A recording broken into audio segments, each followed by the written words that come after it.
Vamos a pasar al tiempo de reflexión, de devocional. Vamos a estar reflexionando esta noche en el Salmo 34 y el título de este devocional es La oración de búsqueda. Me gustaría que tuvieran sus Biblias abiertas en el Salmo 34, pues este salmo nos enseña a cómo podemos orar buscando al Señor y realmente cuál es un buen tiempo para buscar al Señor, para orar al Señor. Desde luego cualquier tiempo es bueno para ello. Sin embargo, es bueno recordar que en medio del temor, en medio de la angustia, en medio del sufrimiento, podemos buscar a nuestro Dios en oración. Este es un salmo, el Salmo 34 es un salmo escrito por el rey David y David no escribe este salmo desde una vida cómoda, la escribe desde la experiencia de haber estado en peligro, de haber sentido miedo y de haber sido librado por Dios.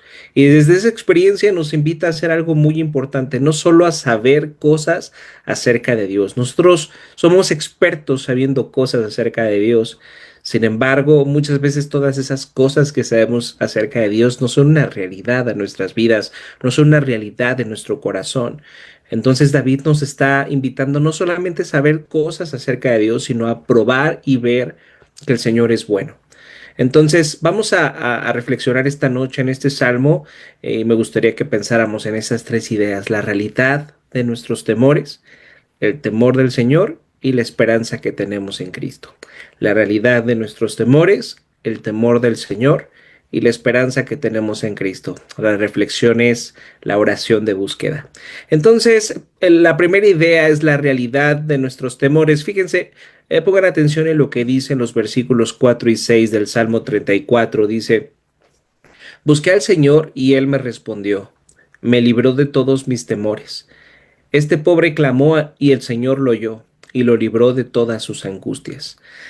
Algo importante que tenemos que notar en primer lugar es que David no niega sus temores, no finge que todo está bien. Él habla de miedo, habla de pobreza, de angustia, de necesidad. Y esto es muy importante porque la Biblia es profundamente realista. No nos dice que los creyentes nunca vamos a sufrir, no nos promete una vida sin dolor. De hecho, más adelante el Salmo dice ahí en el versículo 19: muchas son las angustias del justo, pero el Señor lo librará de todas ellas. Fíjense cómo el Salmo no dice pocas son las angustias del justo, dice muchas son las angustias del justo. El creyente puede tener y puede pasar por muchas angustias en su caminar con Cristo, en su caminar por esta vida. Puede sentir miedo, puede atravesar la pérdida, la enfermedad, la traición, la ansiedad, la inseguridad o el dolor. Y seguir a Dios no nos vuelve inmunes al sufrimiento. Pero aquí David nos está mostrando algo clave: que en medio del sufrimiento, el problema más profundo no siempre es solo la circunstancia que estamos enfrentando, sino el temor que esa circunstancia despierta en nosotros. A veces quisiéramos que Dios simplemente quitara el problema, que quitara la enfermedad, que quitara el conflicto, que quitara la amenaza, que quitara la incertidumbre. Y desde luego podemos pedir por eso, porque la Biblia también nos enseña a clamar a Dios, a traer nuestras peticiones a Dios. Pero aquí David dice algo mucho más profundo. Dice en el versículo 4: Él me libró de todos mis temores. Es decir, Dios no solo quiere tratar con lo que ocurre afuera de nosotros, con nuestras circunstancias, sino quiere también tratar con lo que ocurre dentro de nosotros, con nuestros corazones. Los temores están en nuestros corazones, porque muchas veces no podemos controlar todas las circunstancias. De hecho, casi nunca podemos controlar lo que pasa a nuestro alrededor. No podemos evitar toda pérdida, no podemos impedir todo sufrimiento, no podemos asegurar que nada malo nos vaya a pasar. Y por eso necesitamos algo más profundo que una vida sin problemas. O necesitamos algo más profundo que la esperanza de que nunca vamos a enfrentar problemas. No, eso no es lo que no es lo que necesitamos. Lo que necesitamos es un corazón que en medio de los problemas, que en medio de las circunstancias adversas o difíciles, pueda encontrar su refugio en Dios. Por eso David dice esto en el versículo 8: prueben y vean que el Señor es bueno. Dichosos los que se refugian en Él. Este es un versículo precioso que probablemente ya habían escuchado antes, pero a lo mejor se quedaban en la primera parte, ¿no? Prueben y vean que el Señor es bueno. Y aquí David dice después, dichosos los que se refugian en Él. Fíjense que no dice dichosos los que nunca sufren, dice dichosos los que se refugian en Él. La bendición de Dios no consiste en no experimentar sufrimiento, no experimentar angustias. La bendición es que si tú y yo tenemos a Cristo, si tú y yo confiamos en nuestro Señor y Dios, entonces podemos tener refugio en medio de las circunstancias adversas que tenemos que enfrentar en esta vida. Entonces, esa es la realidad de nuestros temores. Ahora, la segunda idea que pensemos, que me gustaría que pensáramos es el temor del Señor. ¿Cómo se forma un corazón que puede refugiarse en el Señor? La respuesta que nos da David es con un corazón que teme al Señor. Fíjense lo que dice el versículo 11. Vengan, hijos míos, y escúchenme, que voy a enseñarles el temor del Señor. Me parece muy interesante cómo David dice que el temor del Señor es algo que se aprende. Él nos va a enseñar a temer al Señor. No, el temor al Señor no es algo que aparece automáticamente, no basta con ir a la iglesia o saber ciertas cosas. Necesitamos ser enseñados a vivir delante de Dios con reverencia, con confianza y adoración. Pero aquí hay algo importante. Cuando la Biblia habla del temor del Señor, no nos está llamando a tener miedo de Dios.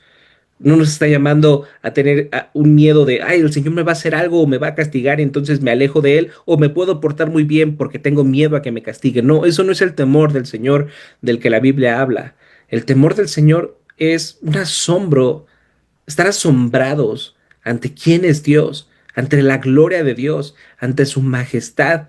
El Salmo 130, por ejemplo, dice, por eso, porque solamente en ti se haya perdón, por eso debes de ser temido. Es decir, el hecho de saber que solamente en Dios podemos obtener perdón, eso nos debería de llevar al asombro, a la reverencia. Alguien que tiene temor de Dios no es alguien que está asustado por Dios, es alguien que está maravillado por Dios y esa maravilla por Dios lo hace querer vivir para agradar a Dios. No para ser aceptado, sino porque ya me ha aceptado. No para que me salve, sino porque ya me ha ofrecido su salvación. Ese es el temor del Señor. Entonces, cuando hablamos de que queremos tener del Señor o que algunos padres dicen eso, no quiero que mis hijos crezcan con temor del Señor. No es que crezcan temiéndole a Dios en el sentido de tenerle pavor y miedo a Dios. Hay algunos niños que crecen así, por eso cuando crecen se alejan de la fe cristiana, pero no, se refiere si tú como padre quieres que tus hijos crezcan con temor al Señor, quieres algo muy bueno, pero no, lo que quieres no es que le tengan pavor a Dios,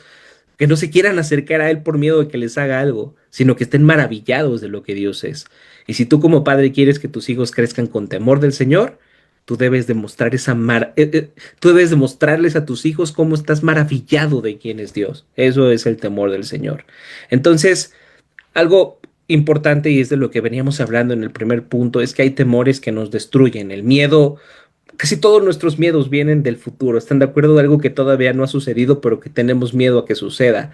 El miedo al fracaso, el miedo a perder a alguien, el miedo a no ser suficiente, el miedo a la muerte. Esos temores nos paralizan, esos temores nos esclavizan. Pero lo que está diciendo aquí David al decirnos que vengamos a Él, que nos va a enseñar el temor de Dios, es que solamente el temor al Señor es algo que nos libera. ¿Por qué?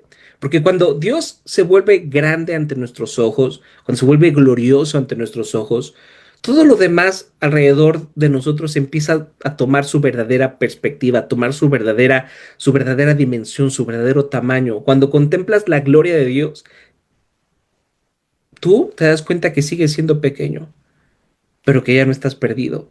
Sigues siendo débil, pero ya no estás solo. Sigues siendo vulnerable, pero ya no estás sin refugio. Es decir, cuando contemplas la maravillosa gloria de Dios, cuando temes al Señor, empiezas a perder el temor por todo lo demás, porque entiendes que si tienes al Señor lo tienes todo.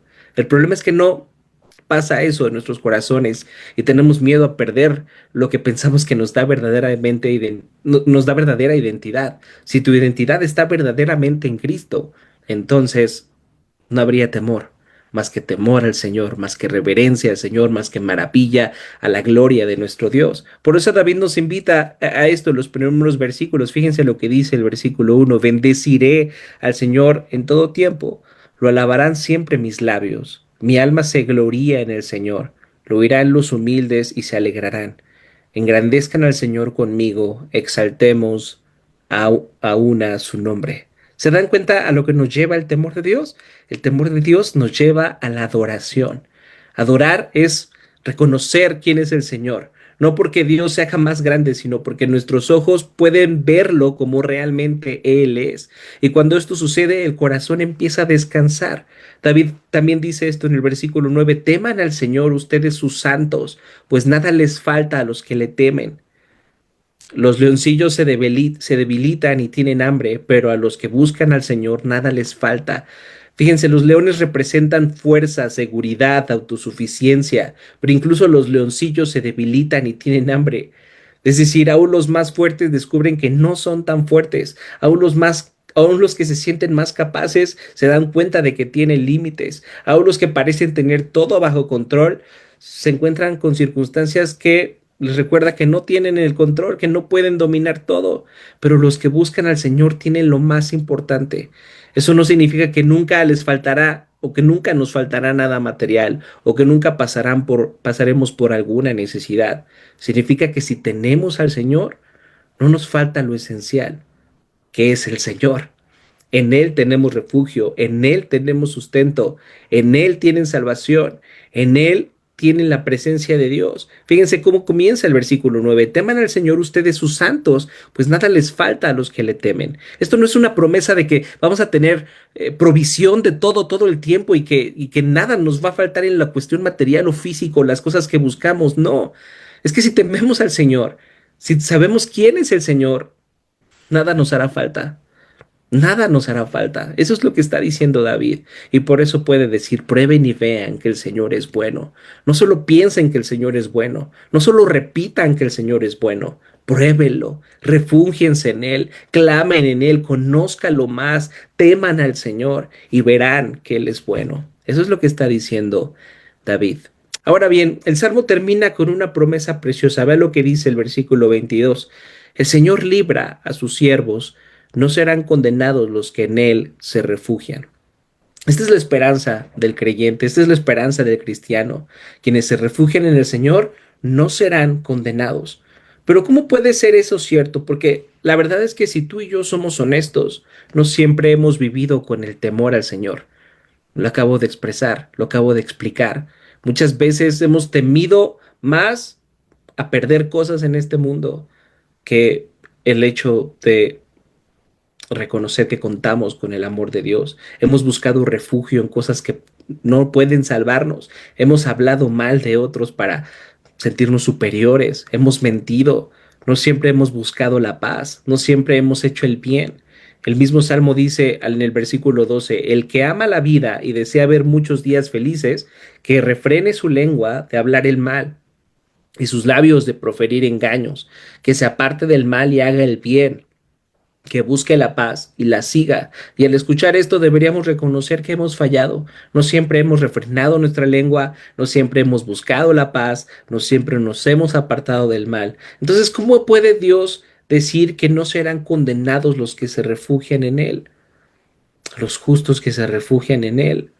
La respuesta está en que este salmo no está hablando de ti ni de mí.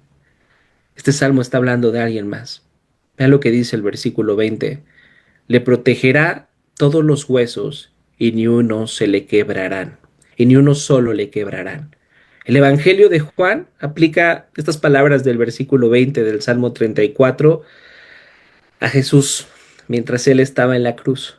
Cuando los soldados fueron a quebrar sus piernas, uh, ellos quebraban las piernas de los crucificados porque recuerden que la muerte en la cruz era una muerte por asfixia, y entonces si aún seguían resistiendo, les quebraban las piernas para que apoyaran todo el peso en sus pulmones y entonces terminaran asfixiándose. Pero Jesús murió rápido, Jesús entregó su vida rápido, y entonces cuando fueron los soldados romanos a quererle quebrar las piernas, pues ya no lo hicieron porque ya estaba muerto.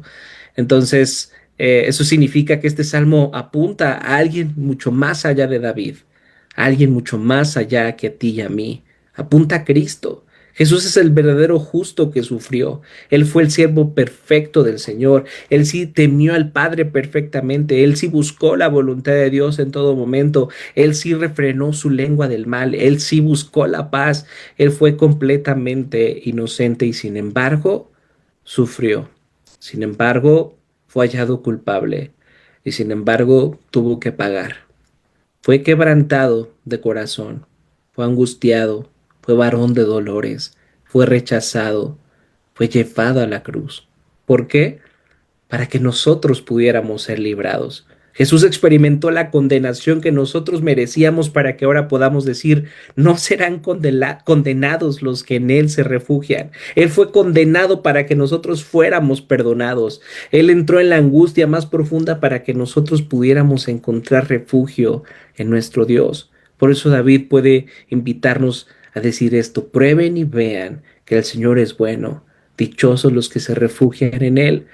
¿Cómo es que tú y yo podemos tener la prueba máxima de que el Señor es bueno? En Jesucristo. Ahí es la bondad máxima de nuestro Dios. No si nos pasa en este mundo lo que queremos o no, no si las circunstancias a nuestro alrededor son buenas o no, no si nos sentimos bendecidos o no, no. La prueba más grande de que el Señor es bueno es que entregó a su Hijo por ti y por mí. Y que gracias a que entregó a su Hijo, ahora tú y yo podemos refugiarnos en Él.